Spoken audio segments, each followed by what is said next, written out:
Definitely हम इस पर इसी विचार के तहत हम यहाँ पे आज जमा हुए हैं और हम इसे आगे बढ़ाते रहेंगे, ये कारवां आगे बढ़ता रहेगा और इनोवेशन जो है वो पहले ही बताया गया है, इसी तरह से इनोवेशन होते रहेंगे और लोग भी इसमें इनोवेटिव आइडियाज प्रस्तुत करते रहेंगे। तो अब मैं रिक्वेस्ट करूँगी श्री जितेंद्र जी से कि वे आके अपना मत प्रकट करें यहाँ पे यहाँ पे क्यों वाई बिजनेस क्यों करना है, और बिजनेस करना है तो इन्वेस्टमेंट भी जरूरी है। तो why business and investment topic पे जितेंद्र सर जी अपना 2 शब्द रखेंगे, अपने विचार रखेंगे। Thank you. ये जो हमने सबमिट की हुई है इसमें जितेंद्र जी का बहुत बड़ा योगदान है और एक हमारे मॉडरेटर के हिसाब से इन्होंने काम किया है, हमारे को प्रोत्साहित किया इसको आगे लेने के लिए और इसको सफल बनाने के लिए। धन्यवाद सफल भाई, सुमन जी का भी धन्यवाद और यहाँ पे आए हुए हमारे सारे मित्रों का भी धन्यवाद।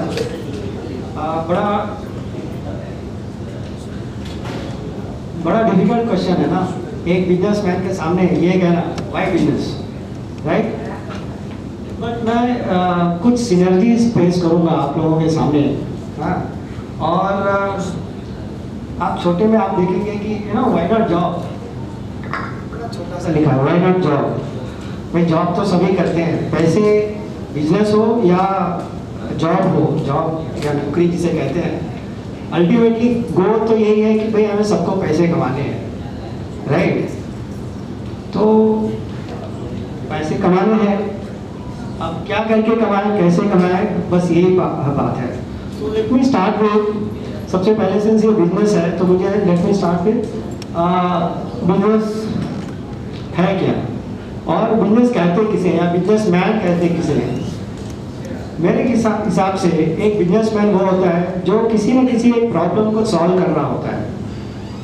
आप चाहे किसी भी इंडस्ट्रीज को देख लें, फार्मा इंडस्ट्री देख लें, रियल एस्टेट इंडस्ट्री देख लें, किसी भी इंडस्ट्री को देखें, कोई भी बिजनेसमैन है वो एक प्रॉब्लम देखता है, दुनिया में कोई प्रॉब्लम है वो देखता है, उसको कोई सोल्यूशन ढूंढता है और वो सोल्यूशन वो सबके सामने प्रस्तुत करता है कि भाई ये मेरा, आपके पास ये प्रॉब्लम है, मेरे पास इसका एक सोल्यूशन है, और उस सोल्यूशन को वो आपके सामने रखता है, आपको देता है, तो उसके बदले में बट नेचुरल उसके लिए थोड़ा सा चार्ज करता है। तो that is how the businessman is all about. उसके बाद अब ये जो बिजनेसमैन है तो वो कुछ क्वालिटी होगी ही ना, तो मैंने समराइज करने की कोशिश की कि एक बिजनेसमैन अगर वो बिजनेसमैन है तो क्या उसके अंदर कुछ क्वालिटीज हैं जो लोगों से अलग होता है। Yes it is there. तो मैंने समराइज की 5 मेरे हिसाब से उसके पास क्वालिटी है। फर्स्ट क्वालिटी अगर आप देखें, एक बिजनेस के माइंड के अंदर एक असीम उत्साह होता है, चाहे जो देख लीजिए, उसके अंदर इतना उत्साह होता है कि वो जो भी काम देखता है, लेता है हाथ में, उसको इतनी तन्मयता से करता है कि उसे कोई पीछे जाने दे ही नहीं सकता, क्योंकि वो उसके अंदर से उत्साह आता है। तो वो एक उसके अंदर एक क्वालिटी होती है, वो हर बिजनेसमैन में होता है। दूसरी क्वालिटी जो बिजनेसमैन में होती है, हमेशा पहल के लिए तैयार रहना। कोई भी नई चीज़ देखता है वो सबसे आगे वो तैयार रहता है। और आपको ये पता ही होगा कि किसी इंजन को स्टार्ट करने के लिए बहुत ज़्यादा मेहनत करनी पड़ती है। स्टार्टिंग जो है थ्रस्ट होती है, वो अगर उसके अंदर नहीं है तो इंजन स्टार्ट नहीं कर सकता। तो ये एक क्वालिटी उसके अंदर होती है, इसलिए वो बिजनेसमैन होता है। तो 2 क्वालिटी बहुत इंपॉर्टेंट है। तीसरी क्वालिटी, जब भी वो फेलियर होता है उसको एक सीख की तरफ लेता है, ना कि वो अपने आप में एक पनिशमेंट लेता है कि यार ये मैं फेल हो गया तो मैं अब आगे नहीं बढ़ सकता। ऐसा नहीं है। जब भी एक बिजनेसमैन, कोई भी बिजनेसमैन आप देख लीजिए, आप यहाँ पे कोई 25 साल एक्सपीरियंस होगा, कोई 20 साल एक्सपीरियंस होगा, कोई 5 साल ही एक्सपीरियंस होगा, बिना फेल हुए आज तक कोई भी बिजनेसमैन सक्सेस नहीं हुआ है। लेकिन जो भी बिजनेसमैन फेल हुआ है और उठा है, सीखा है और आगे बढ़ा है, वो सक्सेस हुआ है। तो ये क्वालिटी तो है ही है उस बिजनेसमैन में। सब अपने आप को शायद रिलेट कर ही रहे होंगे। लेकिन अब जो वहां तक नहीं पहुंचे या पहुंचने वाले हैं, या जो बिजनेसमैन बनने की सोच रहे हैं, वो देख लें कि ये क्वालिटी उनके अंदर है या नहीं है, तो मान लें कि जिस दिन वो फेल होंगे उन्हें रुकना नहीं है, उन्हें आगे बढ़ना है, क्योंकि वही बिजनेसमैन होता है जो फेल होता है, सीखता है और आगे बढ़ता है, तो ही सक्सेस होता है। नेक्स्ट, व्यापार की बड़ी तस्वीर और विजन होना। एक बिजनेसमैन वो होता है जो अपने पूरे प्रोजेक्ट को, एंड रिजल्ट को पूरी तरह से उसे पता होता है, उसके हर एक पार्ट्स को पता होता है कि उसके छोटे छोटे छोटे जो पार्ट्स होंगे या यूनिट्स होगी वो कैसे काम करेंगे, उन दोनों की यूनिट के बीच में क्या सिनर्जी होगी, कैसे होगी, हर यूनिट कैसे काम करेगा, ये बिजनेसमैन के पूरी पिक्चर उसके दिमाग में होती है। जैसे अभी मैंने देखा यहाँ पे एक बंधु बैठे हैं, उन्होंने अपना 5 साल का एजेंडा बताया कि मैं यहाँ पहुँचना चाहता हूँ, बिग विजन है। आज उसके लिए वो क्या करते हैं, उन्होंने बताया कि मैं ये कर रहा हूँ, मैं वो कर रहा हूँ, मैं ये कर रहा हूँ, ये उनके अंदर दिमाग के अंदर सब फिक्स है। तो ये बिजनेसमैन की एक क्वालिटी होती है। सक्सेसफुल बिजनेसमैन की ये क्वालिटी है तो एक अच्छा सा सक्सेसफुल बिजनेसमैन बन सकता है। Next, ability to work with people, सभी के साथ काम करना। एक बिजनेसमैन अकेले काम नहीं कर सकता। अच्छा, सभी के साथ काम करना ही क्यों पड़ता है? क्योंकि कहावत है, अकेला चना पहाड़ नहीं फोड़ सकता। उसी तरह एक बिजनेसमैन हर काम नहीं कर सकता, क्योंकि बिजनेस को चलाने के लिए फाइनेंस की जरूरत होती है, प्रोडक्ट टेक्निकल की जरूरत होगी, ऐसे सीए की जरूरत होगी, इंजीनियर्स की जरूरत होगी, फाइनेंशियल की जरूरत होगी।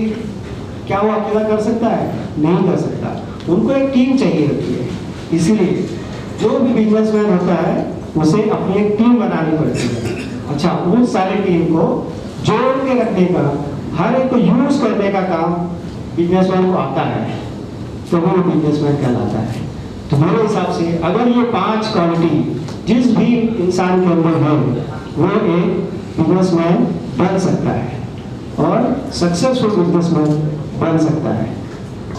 ये तो है क्वालिटी। तो फिर प्रॉब्लम तो था, स्टार्ट था कि वाई बिजनेसमैन, राइट? तो क्वेश्चन तो वही रह गया। मैंने सिर्फ क्वालिटी बताई, बिजनेसमैन क्यों बनना चाहिए वो रह गया। और एक चीज पे आते हैं, businessman is a creator of wealth, right? आप देखिए, आप जॉब करें, आप कहाँ जॉब करते हैं? किसी बिजनेसमैन के अंडर में जॉब करते हैं, लेकिन एक बिजनेसमैन वो है, वो आपको जॉब देता है, राइट? तो थोड़ा सा एक कंपैरिजन मैंने बनाया, कोशिश की कि क्या कंपैरिजन हो सकता है कि एक जॉब कर रहा है और एक बिजनेसमैन है, तो उसके बीच में क्या कंपैरिजन हो सकती है? कंपैरिजन अगर देखा जाए कि एक जॉब अगर कर रहा है व्यक्ति, तो वो क्या अपने जॉब को पास ऑन कर सकता है, सेल कर सकता है? नहीं कर सकता। एक बिजनेसमैन, आप जितनी मेहनत करता है, 10 साल 20 साल 25 साल मेहनत किया, एक दिन समय आया वो बेच सकता है, जॉब नहीं बेचा जा सकता। उसको सरेंडर करना है। आपने एक जॉब छोड़ा, दूसरे में गए, वो जॉब आपको किसी को हैंड ओवर करना पड़ता है, राइट? लेकिन बिजनेसमैन हैंड ओवर नहीं करता, बिजनेसमैन उसको इनकैश करता है। जितने भी 20 साल 25 साल उसने अपने सारे नॉलेज को जमा किया, अच्छे से उसको इवैल्यूएट करता है, वैल्यूएशन करता है और अच्छे खासे दाम में बेच सकता है। That is very good opportunity. लेकिन एक जॉब जो करता है वो नहीं कर सकता। उसके पास जो नॉलेज है वो है, जिस दिन वो छोड़ेगा, एक जॉब से दूसरे जॉब पे जाएगा, उसको किसी और को हैंड ओवर करना पड़ता है। That means he can not take his job. जाते जाते जिसने भी जॉब किया है, उसने स्विच किया है, उससे पूछिए, वो अपना नॉलेज आने वाले बंदे को हैंड ओवर करता है। भाई अब आप इस तरह से काम करिएगा, मैं तो चला, है ना? लेकिन बिजनेस में ऐसा नहीं। Next, you are earning when you are working. That means आप जब तक काम कर रहे हो तभी तक आपको पैसे मिलने वाले हैं। बिजनेसमैन सोता रहेगा, पैसे बनते रहेंगे। कैसे? आपको काम पे लगाया है ना उन्होंने, करिए, मैं तो सो रहा हूँ। या सोने का मतलब जरूरी नहीं है सिर्फ सो ही रहा है। सोने का मतलब ये है वो किसी और बिजनेस में काम कर रहा है, किसी और एरिया में काम कर रहा है। जिस एरिया में आपको काम पे लगाया है, आप काम कर रहे हैं उसके लिए, वो किसी और एरिया में काम कर रहा है, आप उसको काम करके उसको पैसा कमा के दे रहे हैं, और he is working for somebody else, something else, for someone else, right? सब चीज़ होने के बाद आप देखिए गवर्नमेंट क्या करती है। गवर्नमेंट बोलती है टैक्स भरिए, बिजनेसमैन भी टैक्स भरता है, एक जॉब पर्सन वाला भी टैक्स भरता है। लेकिन टैक्स के रूल्स कैसे बनते हैं? सबसे पहले बनते हैं कि भाई सैलरी आई, टैक्स भरिए, अब जो बचा आप खर्चा करिए। ये होता है जॉब करने वाले के लिए। बिजनेसमैन प्रॉफिट आया, खर्चे माइनस करिए, जितना खर्चे कर सकते हैं करिए, बिंदास माइनस करिए, बचा वो आप घर ले जाइए। डिफरेंस देखिए कहाँ है। बात समझ में आई कुछ? आई या नहीं आई? Very good. लास्ट देखा जाए how much you work for salary remains almost same.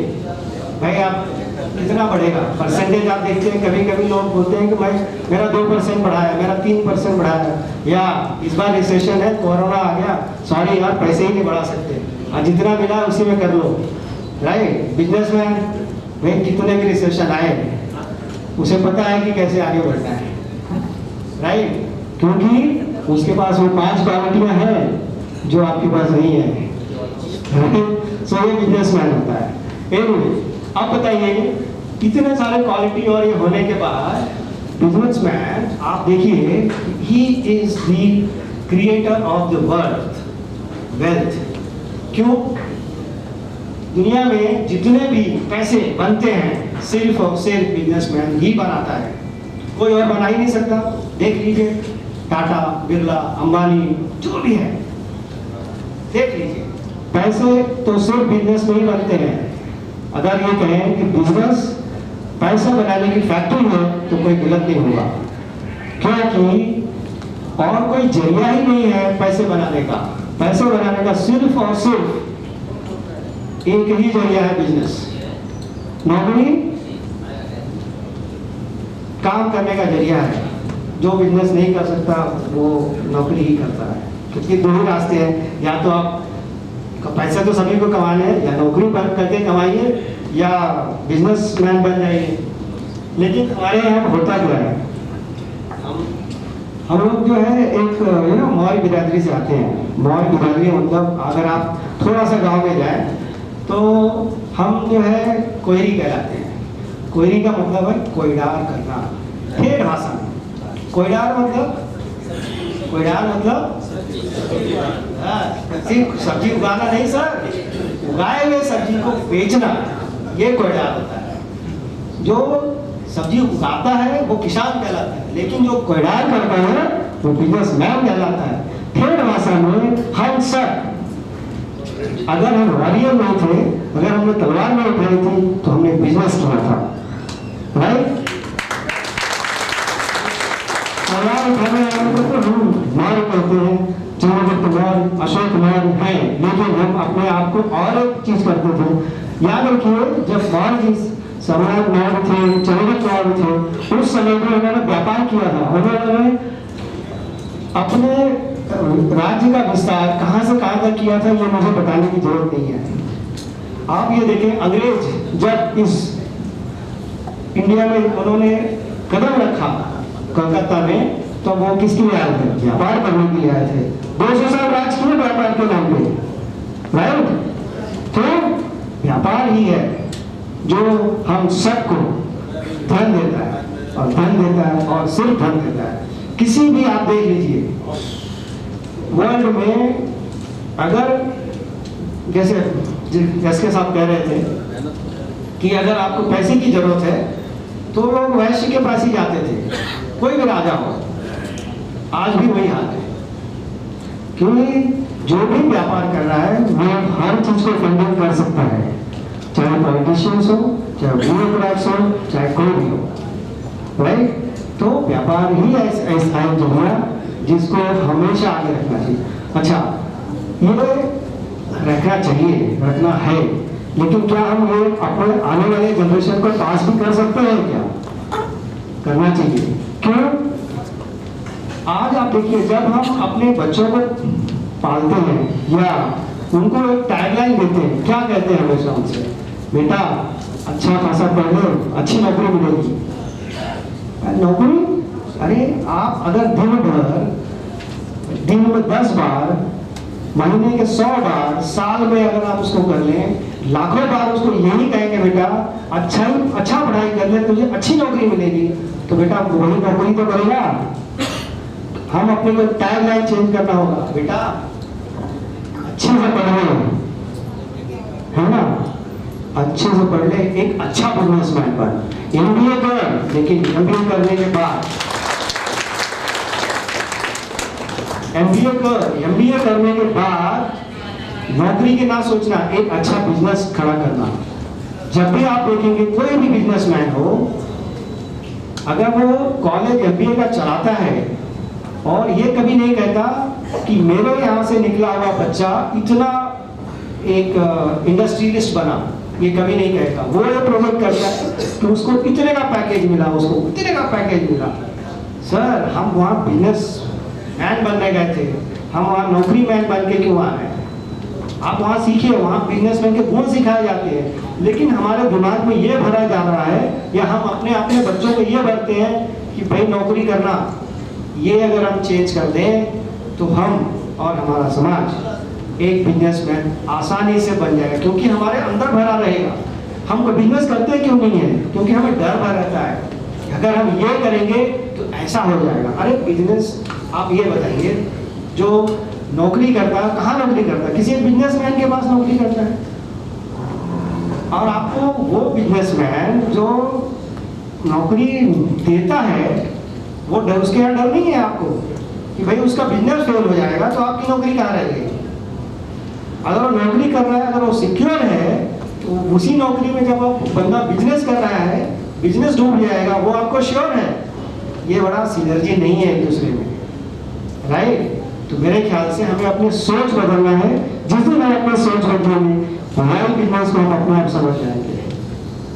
मेरे ख्याल से सोच बदलने की जरूरत है।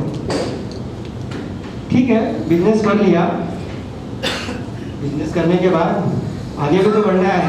सेविंग एंड इन्वेस्टमेंट की बात करते हैं। क्या है? सेविंग करना चाहिए। Is it required to do saving?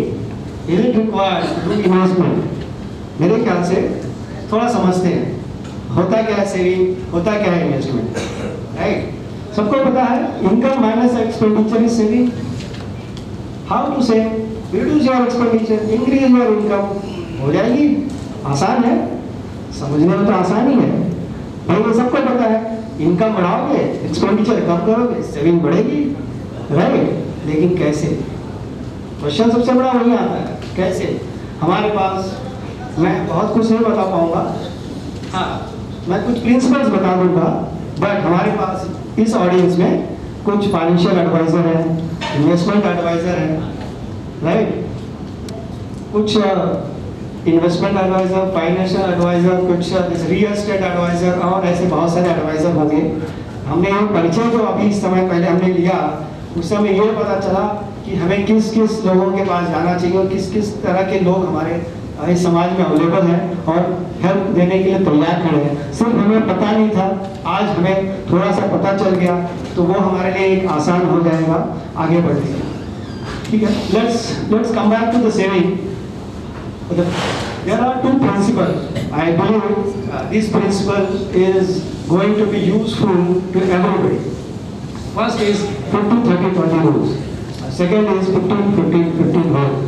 Let me say something about 15-15-15 rule. आपने कंपाउंडिंग इफेक्ट तो सुना ही होगा। कंपाउंडिंग इफेक्ट वो होता है जिसको अगर आप किसी चीज को छोटे भागों में बांट कर थोड़े समय के अंतराल पर कुछ समय के लिए लंबा चलने दें, तो वो इतना मल्टीप्लाई होता है कि आप उसको जब उसके एंड रिजल्ट को देखेंगे, मैं भी दिखाऊंगा एक कैलकुलेशन के हिसाब से, तो आपको दिखेगा वाओ इतना होता है। बट ये छोटी सी सेविंग होती है। ठीक है, let's start with 30-20 rules. 50-30-20 rules जो होता है कि वो होता है कि हमने सेविंग कर ली, सेविंग करने के बाद इन्वेस्टमेंट कहाँ करें, कैसे करें, उसका एक रूल होता है, अगर हम उस रूल को फॉलो करें, अपने आप में एक क्या कहते हैं, एक डिसिप्लिन लेके आए कि भाई अगर हम इस तरह से कुछ परसेंटेज डालें तो नियमतः हम वहाँ तक अपने किसी गोल पर पहुँच सकते हैं, राइट। अच्छा, ये पर्सनल फाइनेंस और बिजनेस के लिए थोड़े से अलग हो सकते हैं। तो personal finance in the sense कि अगर आप किसी नौकरी पेशा में हैं तो आपके लिए ये रूल ज़्यादा सटीक होंगे। अगर आप बिजनेसमैन में हैं तो आगे आने वाले स्लाइड जो है वो आपको ज़्यादा सटीक होगा। तो मैं पहले पर्सनल फाइनेंस के बारे में उसको कवर करना चाहूँगा कि जो 50% रूल, अगर आप मान लीजिए 1 लाख रुपया कमाते हैं तो आपको खर्चा कैसे करना चाहिए। 50% आप अपने उसके नीड्स पे दीजिए, 30% आप अपने वांट्स पे दीजिए और 20% आप अपने इन्वेस्टमेंट में दीजिए।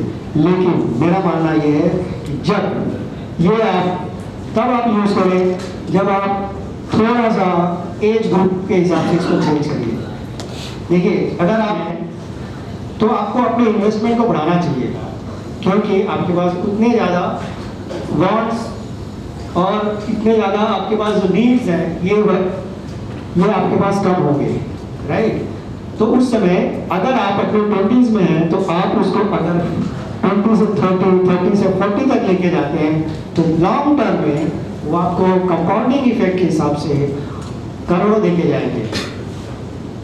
और अब देखिए, अगर आप वांट्स थोड़ा सा कम करते हैं, अच्छा करना भी चाहिए, वांट्स क्यों होना चाहिए, क्योंकि अगर हम कमाते हैं तो क्या हम सिर्फ अपनी नीड्स पे दें, क्या हम सारी सेविंग पे डालें, लाइफ एंजॉय में करें, क्योंकि लाइफ जो है हर चीज़, हमें लाइफ को पता नहीं कब और कितना हमारे पास लाइफ है, तो हर चीज़ को हर एंजॉय करते हुए आगे बढ़ना। इस तरह से अगर आप करते हैं तो मैं थोड़ा सा आगे कंक्लूजन दिखाऊंगा, वो शायद आपको ज़्यादा बताएगा ठीक ठाक। नाउ फॉर बिजनेसमैन के देखिए कि आप जितना भी प्रॉफिट कमाते हैं उसको या तो पूरा अपने लिए रख लीजिए, या जब स्लो मंथ है जैसे कोरोना मंथ है उस समय के लिए सेव करके रख लीजिए, या री इन्वेस्ट कर दीजिए बिजनेस में, या टैक्सेस के लिए सेव कर लीजिए। बट मेरा मानना ये है कि अगर आप इस सारे को ऐसे 100% अगर छोड़ देते हैं, उससे अच्छा है कि अगर आप उसको एक नियम बना लें कि भाई उसमें से 50% जो है मैं अपने सेल्फ के लिए यूज़ करूँगा, अपना प्रॉफिट ऐसे रखूँगा, 30% मैं टैक्सेस होंगे उसके लिए सेव करके रखूँगा। टैक्सेस एनीवे हर इंसान को चाहे बिजनेसमैन ही क्यों ना हो, उनको एंड में टैक्सेस तो भरने ही है। अगर आपने टैक्स प्लानिंग पहले नहीं की, एंड में जब आपको टैक्स भरना पड़ा तो आपको बड़ा तकलीफ होगा। तो पहले से छोटे आपने अगर टैक्स प्लानिंग कर रखी है तो एंड में आपको तकलीफ नहीं होगी। आपको पता है कि भाई मेरे तो टैक्स के प्लानिंग हो गए हैं, उस समय लास्ट में दौड़ने नहीं पड़ेंगे, इनसे उधार मांगो, उनसे ये करो वो करो, कोई जरूरत नहीं है, आपकी प्लानिंग अच्छी हुई है। री इन्वेस्टमेंट इन द बिजनेस 20% आपको मेरे हिसाब से बिजनेस के अंदर फिर से री इन्वेस्ट करना चाहिए जिससे कि वो और बढ़े। अब री इन्वेस्टमेंट कैसे करना है, आप बिजनेसमैन हैं, आपको पता है कि आपके बिजनेस को किस तरह से बढ़ाना है, ये किसी को बताने की जरूरत नहीं। हाँ, आप इसको रीअलाइन कर सकते हैं, आप किसी भी रेशियो में रख सकते हैं। मैं ये कह रहा हूँ कि ये जनरल रूल है। रेशियो जो है आपको डिफाइन करना है कि क्या आपका बिजनेस गोल क्या है। आपके मैंने पहले बताया था एक बिजनेसमैन के पास विजन होना चाहिए, एक बिजनेसमैन का बड़ा गोल होना चाहिए, वो आपके पास गोल है तो आप री इन्वेस्टमेंट को आप अपने आप से एडजस्ट कर लीजिए, ठीक है। अपना चाहे तो यहाँ पे पे योरसेल्फ अब 20% अपना आप अपना कर सकते हैं तो रीअलाइन कर लीजिए।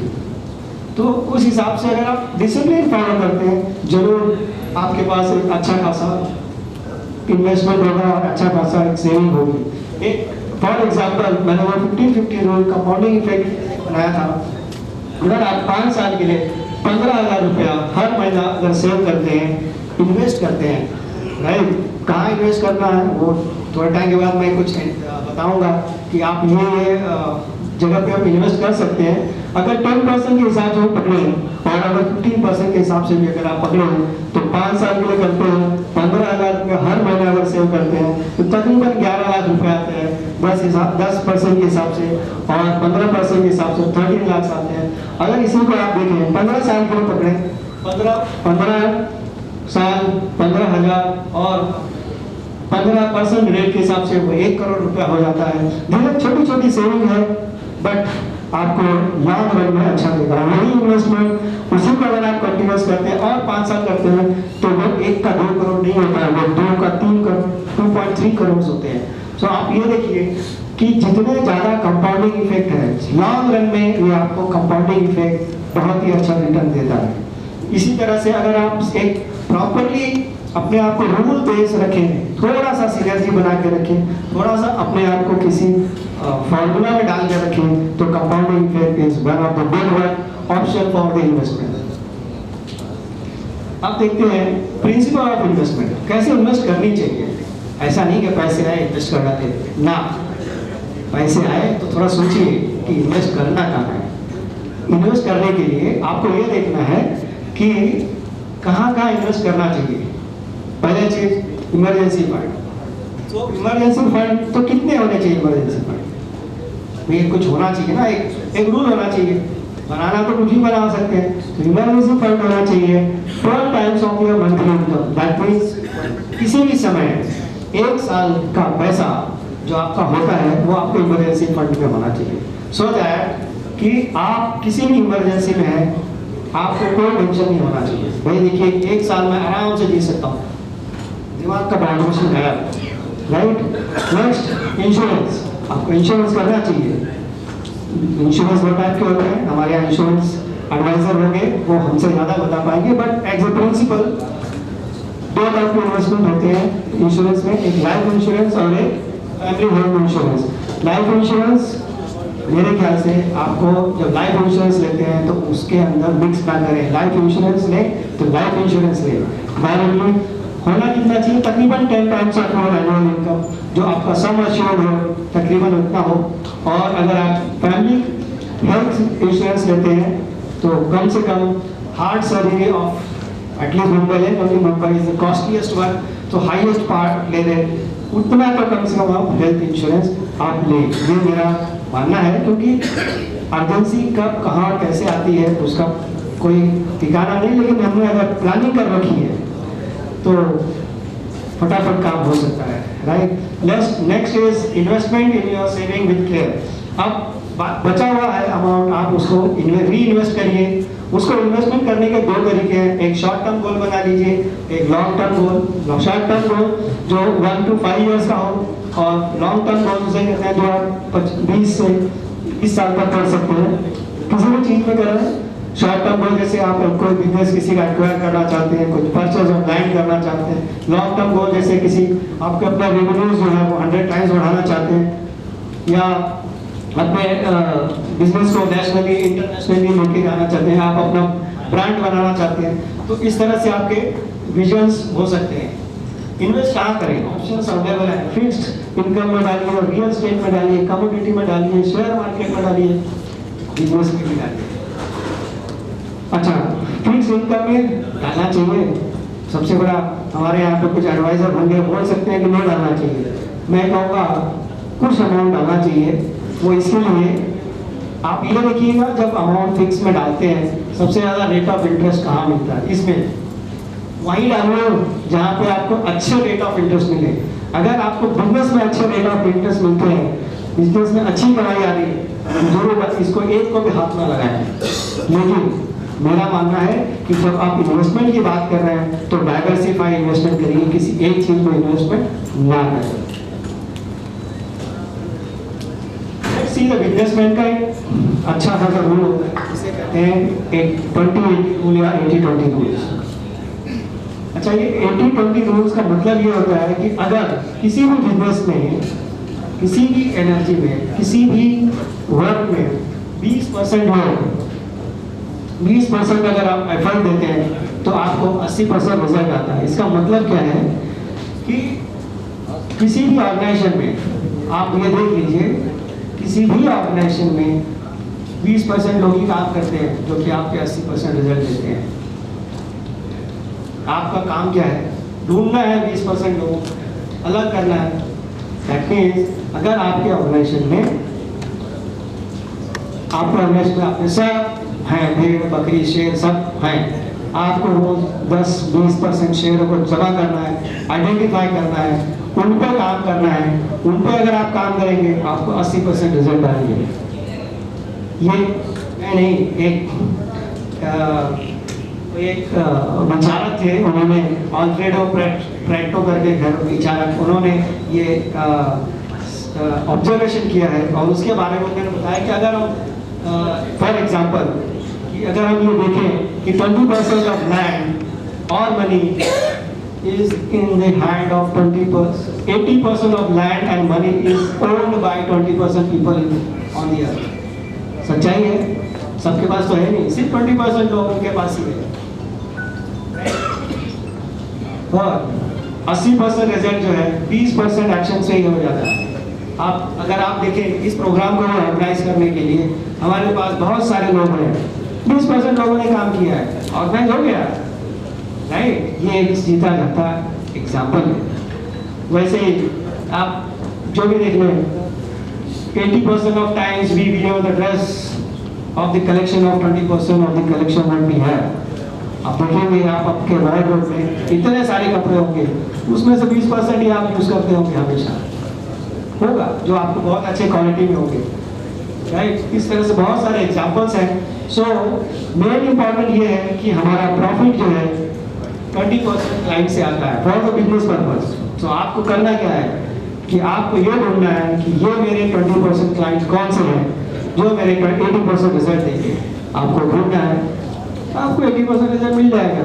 बाकी समय मिले तो बाकी लोगों पे भी ध्यान दे दीजिएगा, लेकिन अगर आपको मैक्सिमम रिटर्न चाहिए तो आपको वो आइडेंटिफाई करने हैं कि भाई 20% से कम हो जाएगा।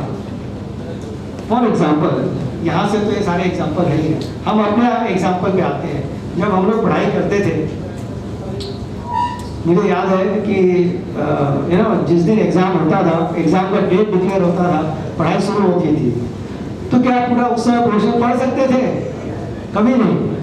तो हम पढ़ते थे, पता था कि इतना ही पढ़ेंगे, 80%, 60, 80, 70% तो आ ही जाएगा। समय बचेगा 20% पढ़ने के बाद, तो थोड़ा और पढ़ लेंगे, 70-80% तो निकाल ही लेंगे। ये चीज़ हमने अपने पढ़ाई के समय में सीखी है। तो जब हम अपने लाइफ में आते हैं, बिजनेस करते हैं, तो उसको क्यों अप्लाई नहीं करते? क्यों भूल जाते हैं? अप्लाई करिए, सीखा है हमने, अपने ऊपर डाल के सीखा है, पास भी हुए हैं, राइट। तो ये क्यों नहीं कर सकते? करिए, आराम से आएगा। 20% लोगों को, 20% कामों को आपको आइडेंटिफाई करना है 80% रिजल्ट लाने के लिए। जैसे वो करेंगे आराम से आप आ सकते हैं।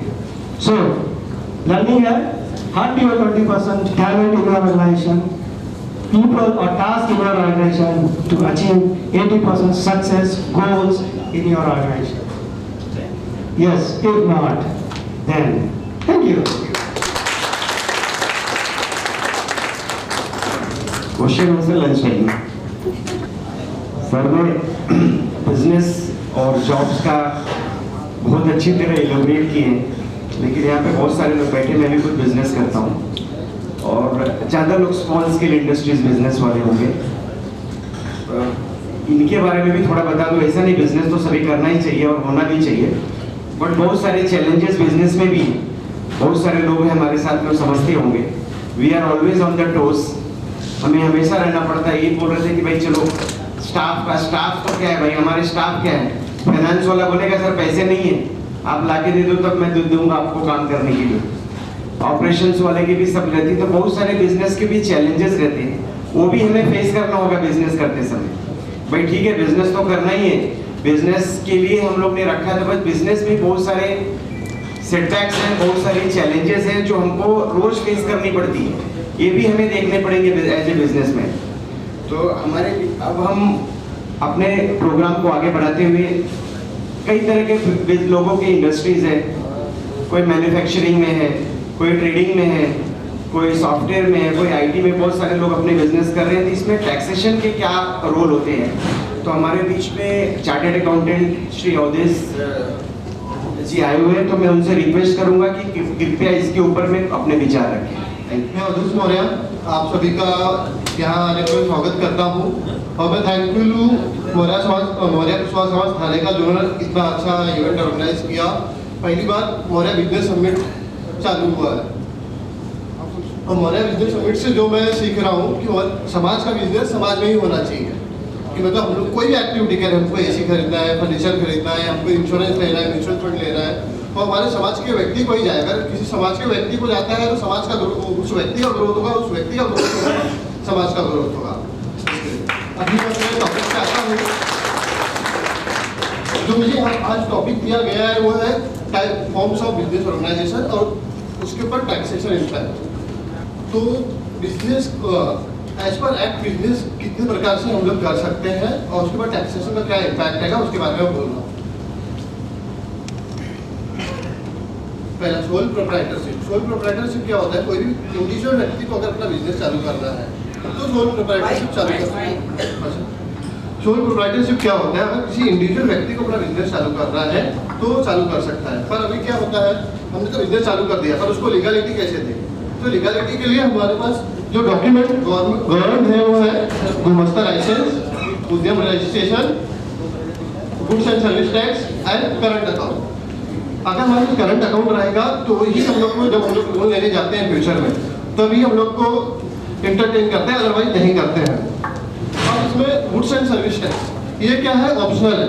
कैसा? अगर आपका बिजनेस अप टू 20 लाख है सर्विस के केस में और 40 लाख का गुड्स के केस में, तो ही आपको लेना है, अदरवाइज आप नहीं भी ले सकते हैं। पर अगर इसको लेना है तो इनिशियल स्टेज से भी ले सकता है, उसमें कोई दिक्कत नहीं है। अभी इसमें क्या डॉक्यूमेंट रिक्वायर्ड है तो ये ग्रुप में मैं डाल दूंगा, दिया मैडम ने अभी डाल देंगे। और सोल प्रोप्राइटरशिप ओपन करने के 1 से 2 दिन लगते हैं, ज़्यादा टाइम नहीं लगता है। और इसमें जो टैक्स इंपैक्ट लगता है वो स्लैब रेट है, मतलब अप टू 2.5 लाख तक आपको कोई टैक्स नहीं लगेगा। 2.5 लाख के बाद आपको 5 लाख तक रहेगा, फिर भी कोई टैक्स नहीं लगेगा। 5 लाख के ऊपर अगर जाते हो तो आपको सिर्फ 20% का टैक्स लगेगा। एक है ज्वाइंट हिंदू फैमिली बिजनेस, ये रेयरली लोग करते हैं। इसमें इसका बेनिफिट क्या है? हम लोग को इनकम टैक्स एक अलग एंटिटी देता है, मतलब हमारा जो पर्सनल कैपेसिटी है इसके अलावा हम लोग ये एंटिटी बना सकते हैं और इसकी वो भी 2.5 लाख तक टैक्स फ्री है। ऐसा ये ज्वाइंट हिंदू फैमिली बिजनेस कौन कर सकता है? कोई भी मैरिड पर्सन ये एचयूएफ बना सकता है और उसको भी 2.5 लाख का एक्स्ट्रा स्लैब रेट मिलेगा। तो इसमें मेरा क्या सजेशन रहता है कि अगर आपको एफडीज करना है या कोई नया वेंचर चालू करना है जो फैमिली फ्यूचर में कैरी ऑन करे तो आप एचयूएफ बना। तो एचयूएफ बना से क्या होगा? आपको और एक 2.5 लाख का स्लैब मिलेगा जो आपको टैक्स फ्री जाएगा और आपको पूरा इनकम फैमिली में ही रहेगा। इसमें भी सेम गुमस्ता लाइसेंस, उद्यम registration, goods and service tax optional और जो डॉक्यूमेंट है इसमें आ जाएंगे। पर इसमें 10 to 15 डेज लगते हैं क्योंकि पैन कार्ड बनता है और पैन कार्ड आने में आपको 10 to 15 डेज जाते ही है। और इसमें जो टैक्स लगता है वो स्लैब रेट से ही लगेगा। अभी पार्टनरशिप करते हैं। टोटल 3 टाइप्स की पार्टनरशिप होती है, रजिस्टर्ड पार्टनरशिप, अनरजिस्टर्ड पार्टनरशिप और limited liability partnership. Registered partnership क्या, अनरजिस्टर्ड पार्टनरशिप हो। अब पार्टनरशिप क्या होता है? अगर कोई 2 व्यक्ति मिलकर सोच रहे हैं कि बिजनेस चालू करें तो उनको अनरजिस्टर्ड पार्टनरशिप मतलब पार्टनरशिप बना सकते हैं। अभी पार्टनरशिप में 3 टाइप्स के कौन से बनाए तो इसके ऊपर ये है। अनरजिस्टर्ड पार्टनरशिप के बनाने के लिए हम लोगों को क्या चाहिए? अगर एक नोटराइज एग्रीमेंट लगता है और पैन कार्ड के लिए एप्लीकेशन करने के तो बन जाता है। ये ज़्यादा 10 to 15 डेज लगता है। पर अनरजिस्टर्ड पार्टनरशिप और रजिस्टर्ड पार्टनरशिप में फर्क क्या है? रजिस्टर्ड पार्टनरशिप जो अनरजिस्टर्ड पार्टनरशिप होती है उसको जाकर हमको रजिस्ट्रेशन कराना पड़ता है। अगर रजिस्टर हो गई तो रजिस्टर्ड पार्टनरशिप हो गई। अब दोनों में फर्क क्या है कि हम लोग ये क्यों करें वो क्यों नहीं करें? तो रजिस्टर्ड पार्टनरशिप में कैसा है, आपको अगर किसी से पेमेंट निकलवाना है या पार्टनर्स के साथ मतभेद हो गया या कोई भी दिक्कत आ गई तो आप उसको लीगलिटी दे सकते हो, आप सूट फाइल कर सकते हो। बट अनरजिस्टर्ड पार्टनरशिप के केस में आप कोई भी केस फाइल नहीं सकते, आपको कोई भी कोर्ट इंटरटेन नहीं करेगी।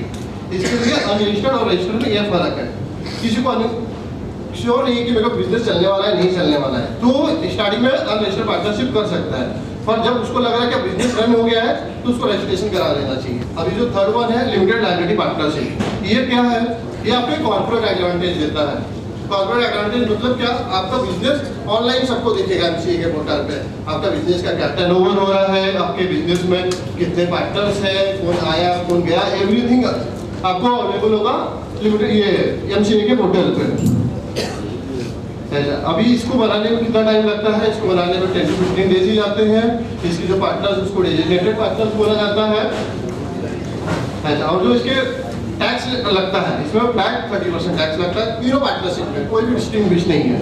30% से आपको कोई भी जो भी प्रॉफिट हो रहा है उसके ऊपर आपको डायरेक्ट 30% से टैक्स बनना है प्लस सेस। अब आते हैं private limited company. Private limited company में भी दो टाइप उन्होंने दे दिया, एक 1% कंपनी है और एक प्राइवेट लिमिटेड कंपनी प्रॉपर है।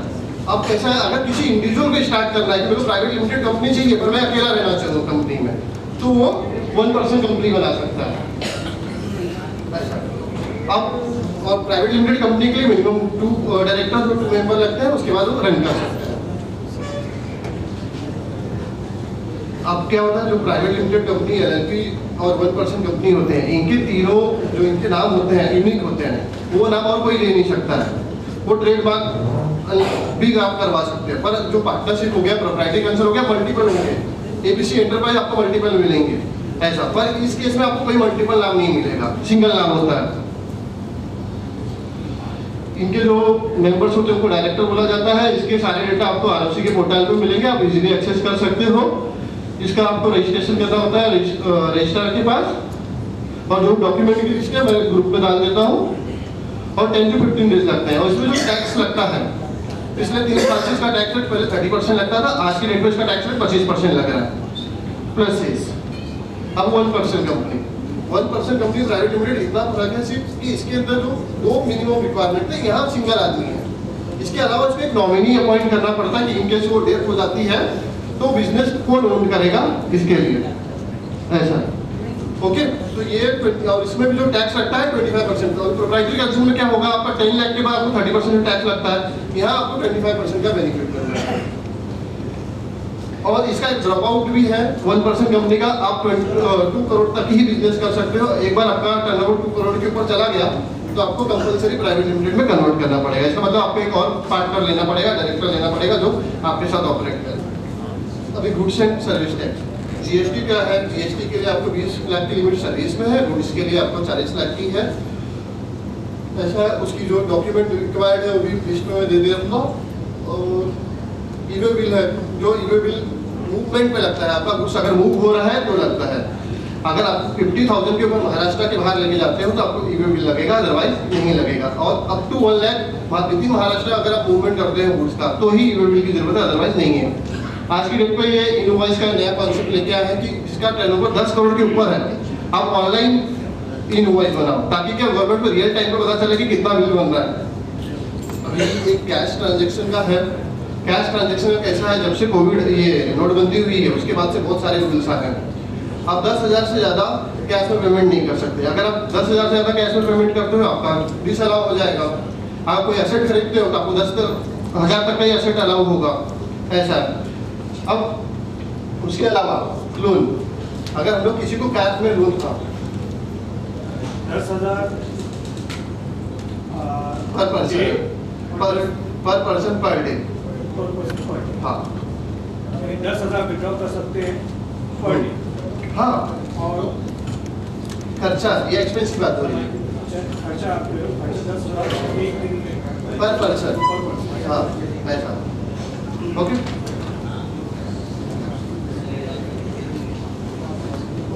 अभी जो लोन का है, लोन और डिपॉजिट, हम लोग 20,000 से ना लोन ले सकते हैं ना लोन दे सकते हैं। अगर हम लोग 20,000 से ज़्यादा करते हैं तो 100% हमको पेनल्टी लगेगी। अब गिफ्ट, हम लोग कैश गिफ्ट दे सकते हैं या नहीं दे सकते हैं। और गिफ्ट वाला तो बहुत अच्छा कॉन्सेप्ट भी है। कैसे हम लोग कैश गिफ्ट 2 लाख तक दे सकते हैं।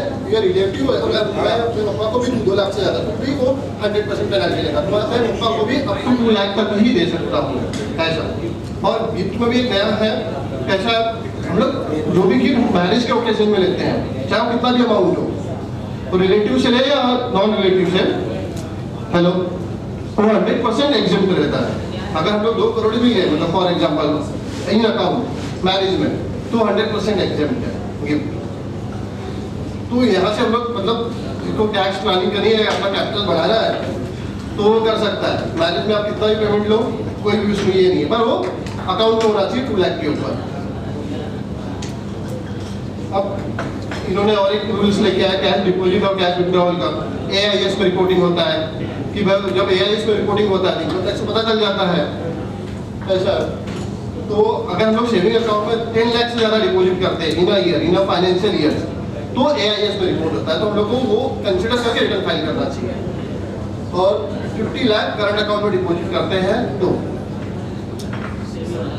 अब ये है कैश विड्रॉल की लिमिट। अगर हम 1 करोड़ से ज़्यादा फाइनेंशियल ईयर में विड्रॉ करते हैं तो हम लोग को 2% टैक्स लगता है। अभी मेरे पास एक क्वेरी आया है, मैं वो ले लेता हूँ।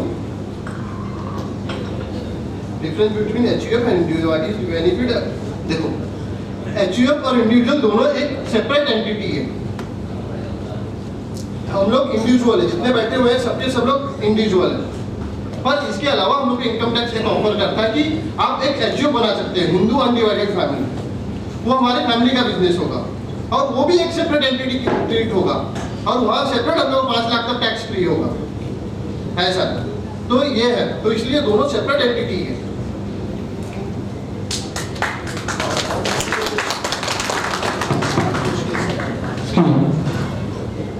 वन क्वेश्चन,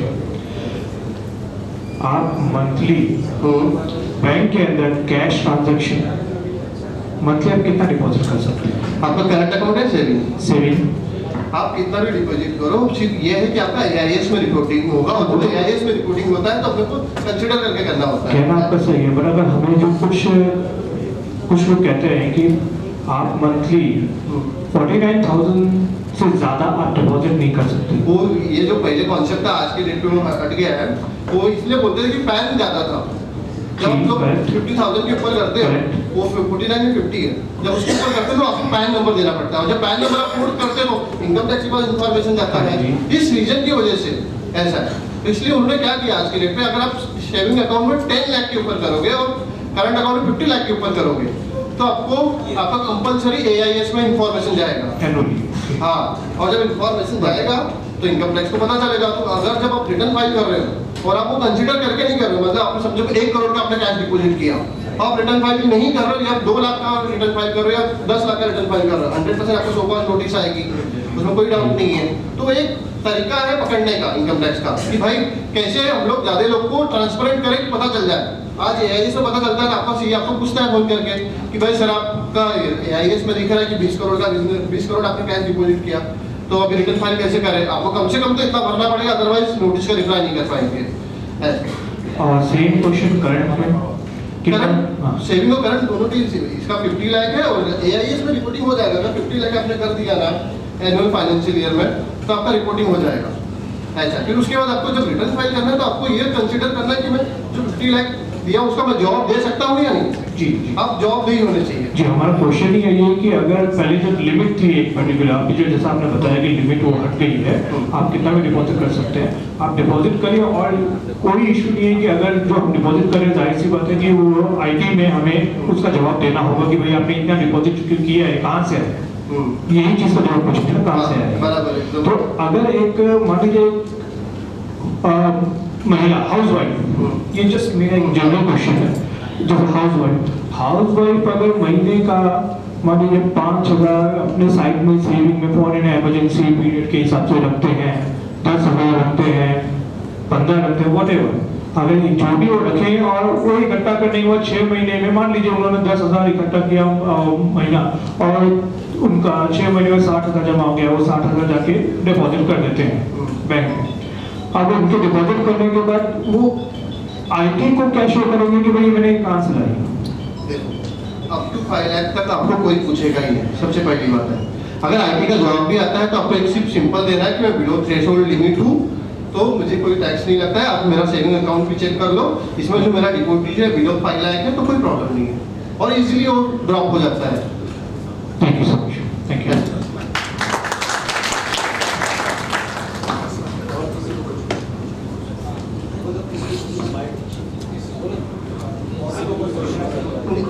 अभी इसके अलावा अगर आप किसी को कभी भी कोई भी क्वेरी है तो आप बिंदास कॉल कर सकते हो, मेरा नंबर और ये सब दिया हुआ है। ओके, मेरी फॉर्म रजिस्टर में ही है। और इसके अलावा एक जो मैंने LIC से डायलॉग सीखा था जीवन के साथ भी, जीवन के बाद भी। तो हम लोग का बिजनेस में भी वही डायलॉग होता है, जीवन के साथ भी, जीवन के बाद भी। हम लोग रहे या ना रहे पर बिजनेस चलता है। इसके लिए हम लोग मेरे ख्याल से बिजनेस में आना चाहिए, क्योंकि जब तक हम लोग सैलरी अर्नर है तो हमारे लोग कितना मिलेगा इंक्रीमेंट, 20, 30, 40 या 50। पर अब कहीं भी बीमार हो गए या कोई भी इनकैपेसिटी हो गया अर्निंग के, फिर भी आपका बिजनेस चलता रहेगा। इसलिए हम लोग ये मान के चलना कि जीवन के साथ भी और जीवन के बाद भी, और समाज का बिजनेस समाज में है। Thank you.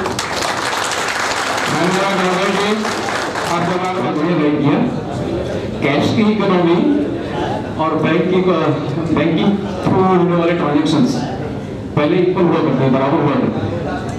अब धीरे धीरे गवर्नमेंट उसके ऊपर जो है दबाव डाला के कैश के सब रास्ते बंद कर रही है, सब रास्ते बंद कर रही है और सबको ज्यादा उसमें सर्च कर रहा है कि कैसे इसका सोल्यूशन निकाला जाए।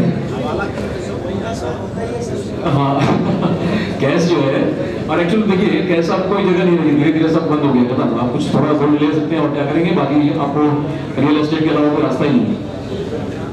चलिए हम उसकी बात तो कहीं और करेंगे, प्लेटफॉर्म पे बातें करना बहुत ज्यादा अच्छा नहीं है। अभी लास्ट मेरा जो प्रेजेंटेशन था उसके अंदर मैंने नेटवर्किंग के ऊपर महत्व बताया था और प्रेशर दिया था कि हमें अपना नेटवर्क बनाना है। अपने समाज के जितने भी व्यापारीगण हैं उन सब के बीच में जो प्रोफेशनल्स हैं, जो ऑफिसर्स हैं, उन सब के साथ में मिलकर एक नेटवर्क बनाना है। तो ये हमारा मकसद है इस प्रोग्राम का। और बीच बीच में हम ये जो दे रहे हैं ज्ञान वो बोनस है, सर के द्वारा जो मिल रहा है, जितेंद्र जी ने जो दिया, श्रीकांत जी ने दिए, सब ये हमें एक्स्ट्रा बोनस मिल रहा है। लेकिन हमारा पर्पस है नेटवर्किंग, एक दूसरे को जानना पहचानना। तो जैसे मैंने पिछली बार बताया था कि इस बहुत सारी संस्थाएं मेरे साथ में जुड़ी हैं अभी। तो संस्थाओं में से पहला है गुजरात मौर्य समाज, उनके अध्यक्ष इस वक्त यहाँ पर हैं। तो एक नेटवर्किंग का ही पार्ट है और छोटा सा, उसके बाद हम सीधा लंच के लिए चलेंगे। तो मैं चाहूंगा सर वहाँ अपनी जगह पे खड़े हो जाएं। तो सर हमें नेटवर्क बनाने में सपोर्ट कर रहे हैं और गुजरात मौर्य समाज के पूर्व उपाध्यक्ष भी साथ में, सॉरी महामंत्री भी साथ में हैं, उपाध्यक्ष भी कई बार रह चुके हैं, प्लीज अध्यक्ष रह चुके हैं। ये भी थोड़ा सा बहुत अच्छा कैसा सपोर्ट कर रहे हैं। और कुशवाहा मौर्य क्षत्रिय समाज के महामंत्री इस वक्त हमारे साथ में हैं। ये भी अपने जितना इनके पास नेटवर्क है, हर नेटवर्क के अंदर बिजनेसमैन को वो सपोर्ट कर रहे हैं और बिजनेस के अंदर रेफर करके बिजनेस डेवलप करने में, नेटवर्क बनाने में सहायता कर रहे हैं। ऑफिसर्स ग्रुप के बहुत सारे लोग जरूर यहाँ पर होंगे और मौर्य कुशवाहा थाने तो अभी यहाँ पर एक्टिव है, इस वक्त काम कर ही रहे हैं, तो उनका परिचय देने की जरूरत ही नहीं है। तो इस तरह नेटवर्क बनना चाहिए। मेरा आपसे कहना था कि अभी हम लंच के लिए जाएंगे, लेकिन हमारा पर्पस तभी सॉल्व होगा जब हम एक दूसरे को पहचानेंगे। इस वक्त आप जिस कुर्सी पे बैठे हुए हैं, तो उस कुर्सी पर आप अपने जान पहचान वाले लोगों के साथ में आए होंगे। आप 4 लोगों जिनको जानते होंगे, हॉल के अंदर आए तो आप उन्हीं को मिले होंगे जिनको आप जानते होंगे। तो अगर उन्हीं की पहचान लेके यहाँ से जाएंगे तो पर्पस सॉल्व नहीं होगा। पर्पस तभी सॉल्व होगा जब आप नए लोगों से अपनी पहचान करके जाएंगे। तो आपको लंच में करना क्या है, लंच के वक्त जब तक थाली लाइन होगी, बहुत सारा टाइम होगा हमारे पास, बहुत सारा टाइम होगा हमारे पास लंच दरमियान, तो आप अपना कार्ड एक्सचेंज कीजिए, एक दूसरे को कार्ड दीजिए, सर्च करने का ट्राई कीजिए कि आपके डोमेन के इंडस्ट्री वाले लोग कौन हैं, उनसे मिलने का प्रयत्न कीजिए और नए लोगों से मिलिए। और जिनसे आपका लगता है कि हाँ इनसे मेरा बिजनेस हो सकता है, तो उनसे एक अच्छा हेल्दी रिलेशनशिप डेवलप कैसे हो उसके बारे में थोड़ी बातचीत कीजिए, प्लान बनाइए। और ऐसे व्यक्ति जिनके साथ में आपका बिजनेस हो सकता है, उनसे अगले हफ्ते या 15 दिन या महीने के अंदर 1-to-1 मीटिंग, एक बार उनकी ऑफिस में जाइए या उनको अपनी ऑफिस में बुलाइए, 1-to-1 मीटिंग कीजिए, अपने इन संबंधों को थोड़ा बढ़ाइए। और इस तरह के समाज के जितने भी फंक्शंस हो रहे हैं उसमें आने का प्रयत्न कीजिए। और आने के बाद में वहां पर समाज के जो भी व्यक्ति मिलते हैं, इस भावना को उसके अंदर बढ़ाइए। आप अगर कभी गुजरात आए हैं तो गुजरात की एक कम्युनिटी आप जानते होंगे, पटेल, उनका एक डायलॉग है, पी फॉर पटेल। अब वो पटेल ऑफिसर है या पटेल मजदूर है या पटेल बिजनेसमैन है, कुछ भी है, सिर्फ ये आ जाता है कि पटेल है मतलब हो गया। एक छोटा सा लंच का टाइम है, छोटा सा एक कहानी सुनाता हूँ। कहानी नहीं है, रियल चीज है। मैं जब अपना बिजनेस डेवलप करता था तो उस वक्त मैं खुद फील्ड में हुआ करता था, तो उस वक्त एक मेरे कॉन्ट्रैक्टर मित्र थे जिनके वहाँ जिनका काम का सब फैब्रिकेशन था, एल्यूमिनियम की फैब्रिकेशन मतलब एलिवेशन बनाते थे वेल्डिंग का, और मैं उनका सब कॉन्ट्रैक्टर हुआ करता था। तो उनको एक कंपनी के अंदर, बड़ी कंपनी फिनिक्स करके थी, फिनिक्स इंफ्रास्ट्रक्चर, उस कंपनी में काम कैसे मिला? उस कंपनी के अंदर लोग काम पाने के लिए तरसते थे, हर एक के कोटेशन जाया करते थे। अब वो बंदा देवेंद्र भाई पटेल नाम था, वह अपना लेने का काम लेने का बहुत ट्राई करते थे लेकिन मिल नहीं रहा था। तो एक बार उन्होंने क्या किया, 50 लाख का एक कोटेशन ऐसा था जिसके अंदर 5 लाख लेस, मतलब जिसकी वैल्यू 50 लाख थी उसको 5 लाख लेस करके 45 करके भेज दिया। मतलब दूसरे सबके कोटेशन 50 है, 55 है, 60 है, 65 है, एक भाई का 45 है, जो मतलब पॉसिबल नहीं था, प्रैक्टिकल चीज पॉसिबल नहीं थी। अब कोटेशन गया तो सामने जो फिनिक्स इंफ्रा के कंपनी के मालिक थे वो भी पटेल थे। अब स्वाभाविक इतने सारे कोटेशन आ रहे थे, उनकी नजर कभी नहीं पड़ रही थी, लेकिन वो इतना 45 का आया तो उनकी नजर पड़ी उसके ऊपर कि भाई ये क्या है। उसको देखा तो क्या पटेल बुलवाया कि भाई मुझे बता कि 45 में ये काम पॉसिबल नहीं है, मेरे इंजीनियरों सब लोगों ने इसके कॉस्टिंग निकाल लिया है ऑलरेडी, ये 50 लाख से कम तो कभी हो ही नहीं सकता, तो 45 में कैसे करोगे? क्योंकि सर मैं इससे पहले कई बार आपको कोटेशन दे चुका हूं, लेकिन आपने कभी मेरे कोटेशन पे ध्यान नहीं दिया, इसलिए मैंने आपको दिया ये कोटेशन कि आप मेरे कोटेशन पे ध्यान दो और मुझे आपसे मिलने का मौका दो। तो वो पूछते हैं पटेल जो यस, क्योंकि ऐसा पागलपन जो है पटेल ही कर सकता है।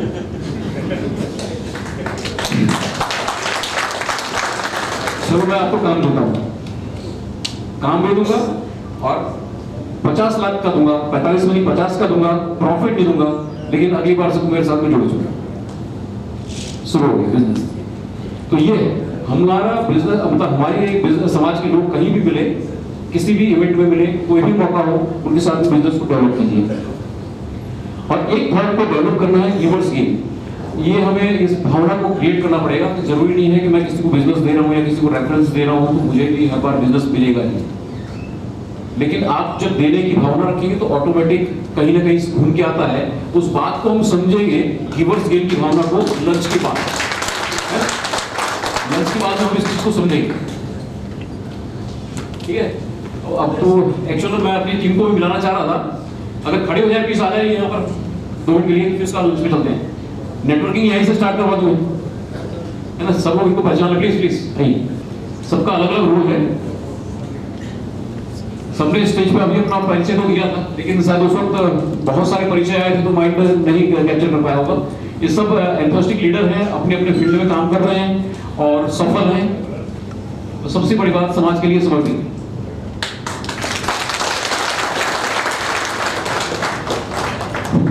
Thank you. हमारे समाज के मेंबर साहब मिल चुके हैं, नेक्स्ट प्लीज। चलिए अब हम शुरुआत करते हैं, लंच का टाइम है और एंथुसियास्टिक एंटरप्रेन्योर सभी लोग बिजनेसमैन हैं, अपने जितने काम के लोग हैं उनसे भी मिलिए और जो नए हैं, नए डोमेन में हैं उनसे भी मिलिए, पहचान बढ़ाइए। मैंने जैसे कहा कार्ड को शेयर कीजिए, प्रोसेस का शेयर कीजिए, नंबर शेयर कीजिए, एक दूसरे से पहचान कीजिए। और कुछ मेरे ब्रोशर्स अगर रियल एस्टेट से सिविल इंडस्ट्री से लोग हैं तो मैं अपना कुछ ब्रोशर्स वगैरह लेके आया हूँ, तो प्लीज कलेक्ट कीजिएगा, तो सामने रखता हूँ। ठीक, थैंक यू, थैंक यू।